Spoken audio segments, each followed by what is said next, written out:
Ya son las 7:30 de la mañana en Bogotá, en Quito y en Lima. Nosotros continuamos con las noticias. Vamos a los titulares. En Francia fracasaron las dos mociones de censura presentadas por la izquierda radical y por la extrema derecha contra el primer ministro Sébastien Lecornu por invocar el artículo 49.3 para aprobar por decreto el presupuesto tras un estancamiento político.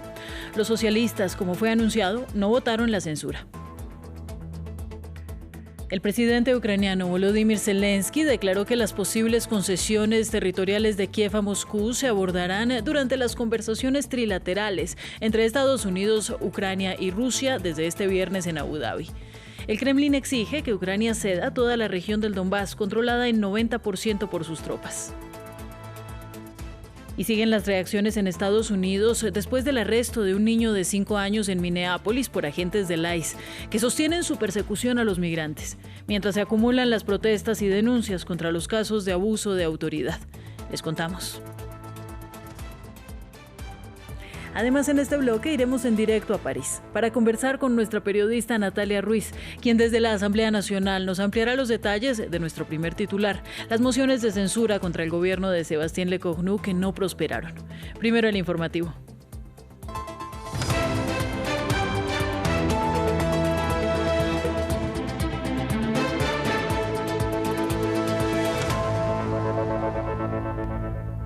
Comenzamos en Francia porque fracasaron las dos mociones de censura que fueron presentadas por la izquierda radical y también por la extrema derecha en la Asamblea Nacional, que buscaban la salida del primer ministro Sébastien Lecornu por aprobar el presupuesto por decreto al invocar el polémico artículo 49.3. La primera votación fue promovida por miembros de la Francia insumisa en alianza con los verdes y los comunistas contra el premier. Solo 269 diputados votaron a favor de la moción, mientras que la mayoría necesaria para derrocar al gobierno era de 288. Una segunda moción, presentada esta vez por la extrema derecha, fue examinada inmediatamente después y tampoco prosperó. No invoqué la responsabilidad del gobierno para eludir las instituciones de la Quinta República. Al contrario, lo hice para protegerlas. Pero ninguna institución, por sólida que sea, puede funcionar de forma sostenible si quienes la encarnan abdican de su propia responsabilidad. El recurso al artículo 49.3 ya no puede utilizarse como antes. Ya no puede ser un acto reflejo, ya no puede ser una solución fácil, ya no puede ser lo que era. De ahora en adelante será lo que es por su naturaleza original, la respuesta definitiva a la imposibilidad de llegar a un acuerdo después de haberlo intentado todo de buena fe. En noticias de la guerra de Ucrania, Volodymyr Zelensky declaró que el tema clave de las posibles concesiones territoriales de Kiev a Rusia se abordará durante las conversaciones trilaterales con Estados Unidos y también con Rusia en una agenda que debería comenzar este viernes en Abu Dhabi, en Emiratos Árabes Unidos. Zelensky agregó que los socios europeos recibirán comentarios tras la reunión. Los países llevan casi 4 años en guerra y Rusia exigió que Ucrania ceda toda la región del Donbass en el este del país, controlada en un 90% por sus tropas. En la región de Donetsk, también en el este de Ucrania, donde las tropas ucranianas controlan el 20% del territorio, el presidente Vladimir Putin exige también una cesión completa a la que Zelensky se niega. La cuestión del Donbass es clave, se debatirá sobre ella y como las tres partes lo ven en Abu Dhabi. En cuanto a nuestros socios europeos, siempre involucro a Europa y apoyo su participación. Las reuniones de hoy y mañana serán trilaterales entre Ucrania, Estados Unidos y Rusia. Y sin duda, los europeos recibirán nuestra retroalimentación. La Unión Europea fija su posición sobre Groenlandia. Tras una reunión de emergencia el jueves, el bloque aseguró que está dispuesto a realizar nuevas inversiones en el Ártico, aunque advirtió que tiene herramientas para defenderse ante eventuales intentos de coerción. En respuesta, desde el Air Force One, Donald Trump dejó en claro que está listo para cooperar con el fin de conseguir sus objetivos de seguridad. Diego Bassani nos trae los detalles. La Unión Europea reafirmó su apoyo a Dinamarca y Groenlandia el jueves, luego de una reunión de emergencia en la que participaron las cabezas de las principales instituciones del bloque económico. Las autoridades europeas fijaron su plan a seguir con respecto a su posición junto a Estados Unidos y la OTAN en el Ártico, aunque dejaron claro que todas las opciones están sobre la mesa a la hora de responder a posibles formas de coerción desde el extranjero. Hemos subinvertido colectivamente en el Ártico y en la seguridad del Ártico, así que ahora es el momento de actuar y construir sobre lo que ya hemos logrado. El objetivo sigue siendo la estabilización efectiva de las relaciones comerciales entre la Unión Europea y los Estados Unidos. Al mismo tiempo, la Unión Europea seguirá defendiendo sus intereses y se defenderá a sí misma, a sus Estados miembros, a sus ciudadanos y a sus empresas contra cualquier forma de coerción, y tiene el poder y las herramientas para hacerlo. Desde el avión presidencial, Donald Trump señaló que está dispuesto a construir nuevos sistemas de defensa en el Ártico junto a la OTAN. Podremos hacer lo que queramos, todos vamos a trabajar juntos y de hecho la OTAN estará involucrada con nosotros. Vamos a hacerlo en conjunto, partes de ello en conjunto con la OTAN, que es realmente como debería ser. No tendremos ningún gasto porque no vamos a tener gastos, aparte de construir la cúpula dorada.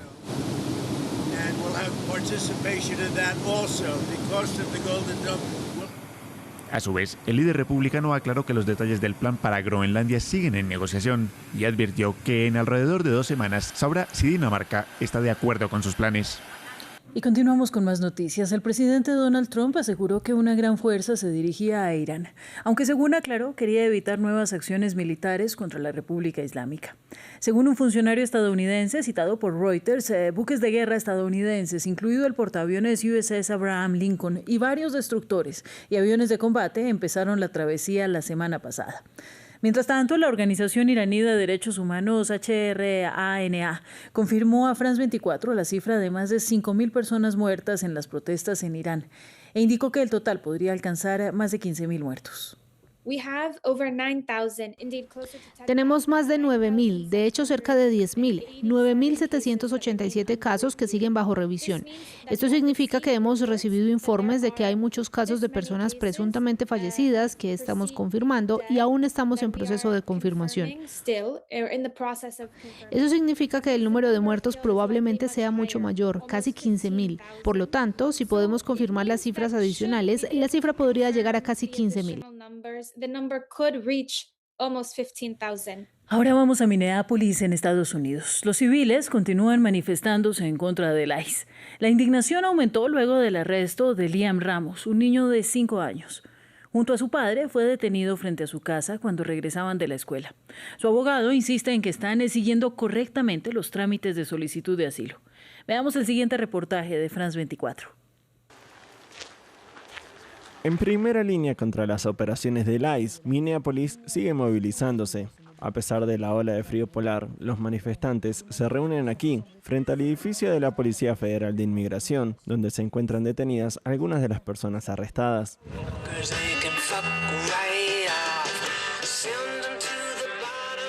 Tom Walda, procedente de St. Paul, la ciudad vecina, se manifiesta aquí todos los días desde la muerte de Renee Good, el pasado 7 de enero. Y tiene una forma muy particular de expresar su ira. Estamos a unos cientos de metros de los manifestantes, me echaron de allí, así que cogí unos altavoces y un amplificador más potente y desde aquí difundo música contestataria. Algunos de los manifestantes también traen ayuda para las personas liberadas tras haber sido detenidas por el ICE.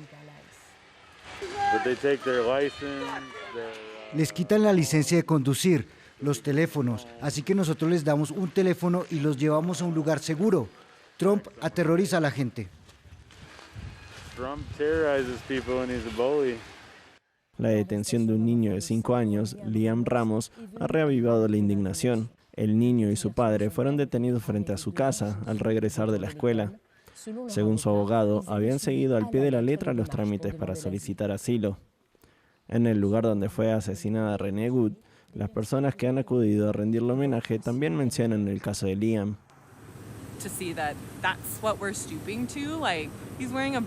Así están las cosas. Lleva una mochila de Spider-Man y un gorro con orejas de conejo. ¿Por qué utilizarlo como cebo para sacar a la gente?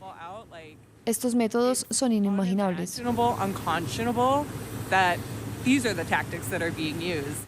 Sindicatos, líderes religiosos y activistas convocaron una huelga general para este viernes en Minnesota para protestar contra el ICE y apoyar a los trabajadores migrantes. En más noticias, la ONU anunció el envío de soldados a Haití para combatir a las pandillas armadas y la crisis humanitaria, como la falta de acceso a los alimentos más básicos. Reafirmó también que se deben organizar elecciones este año, mientras el mandato del Consejo de Transición que gobierna el país se termina a principios de febrero. Ampliamos a continuación. Asesinatos, violaciones, saqueos. Mientras se intensifica el control de las bandas criminales en Haití, la respuesta de la ONU se va concretando. La organización enviará una fuerza de seguridad especial que estará en terreno a partir de abril. Durante los meses siguientes se desplegarán 5.500 soldados. Esperamos sinceramente que el despliegue de la fuerza de represión de bandas permita mejorar la situación en materia de seguridad. Actualmente, alrededor del 80% de la capital, Puerto Príncipe, está bajo la influencia o el control de las bandas. Los soldados enviados por Naciones Unidas vendrán a apoyar a la policía haitiana, que se encuentra desbordada, intentando ganar terreno a las bandas criminales. La semana pasada, un ataque con drones tuvo como objetivo la residencia de uno de sus principales líderes, Jimmy Charizier, apodado Barbecue. En este contexto, la ONU hace un llamado a las autoridades políticas. Deseamos que se respete el calendario electoral. La primera vuelta de las elecciones está prevista para el 30 de agosto y la segunda para principios de diciembre. Haití no ha celebrado elecciones desde hace 10 años. Un gobierno de transición dirige el país. Su mandato termina el próximo 7 de febrero. Y sin embargo, no se ha presentado ningún plan oficial de sucesión. Mientras tanto, la población vive una pesadilla. El 10% de los haitianos son desplazados por la violencia y cerca de 6 millones corren el riesgo de sufrir desnutrición. La primera ministra de Japón, Sanae Takaichi, disolvió la Cámara Baja del Parlamento, allanando el camino para las elecciones generales del 8 de febrero, con el objetivo de aprovechar sus altos índices de popularidad. Esta convocatoria electoral anticipada decidirá 465 escaños de la Cámara Baja y representará la primera prueba electoral para Takaichi, desde que se convirtió en la primera mujer en ocupar el cargo de primera ministra en Japón en octubre. Y cerramos en Italia, donde el féretro del diseñador de moda Valentino Garavani llegó a la Basílica de Santa María de los Ángeles y los Mártires en Roma para su último adiós. Personalidades del mundo de la moda, entre ellas la directora editorial global de Condé Nast, Anna Wintour, y la diseñadora italiana Donatella Versace, junto con figuras del cine y ciudadanos romanos, se congregaron en la basílica. Valentino, quien falleció el 19 de enero a los 93 años, alcanzó la cima de la alta costura, creando una de las casas de lujo más célebres del país e introduciendo un nuevo color en el mundo de la moda, el llamado rojo Valentino. Y vamos en directo.